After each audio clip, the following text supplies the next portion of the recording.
Ձեր քարոզարշավը սկսեցիք ֆայտոնով, սա մեսիջ է ժամանակակից աշխարհին, որ անգամ էլեկտրոմոբիլը ձեզ համար մերժելի է։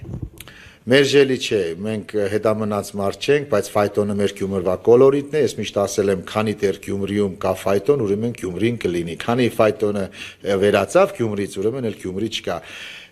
Զբոսաշրջիկները, որ գալիս են Գյումրի, այսպես մի 100 մետրանոց հերթ են կանգնում, սպասում են, որ ֆայտոնը ազվի, իրանք էլ մի պտույտ տան, էլի, այնպես որ դա մեր կոլորիտն է, գյումրիական է։ Իսկ երգելը, ասում են, որ նաև դուք շատ հայտնի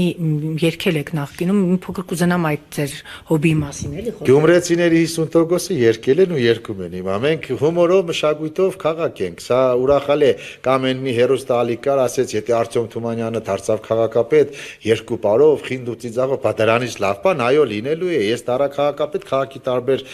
ծայրամասերում պետք է երկու երաժշտությունը հնչի, պետք է մարդկանց դեմքերին միշտ ջբիտ կա։ Իհարկե։ Թումանյան կուզենայի մեր ուղիղ եթերում կա տենց շատ նախընտրելի սիրելի երգ, թեկուզ այն երգը, որը որ դուք Ես նախընտրական փուլում այդ մասին առանձին մի օր բան կանենք, կհանդիպենք, ամեն ինչ կխոսեմ, ամեն ինչի մասին, ամեն ինչ էլ կլինի։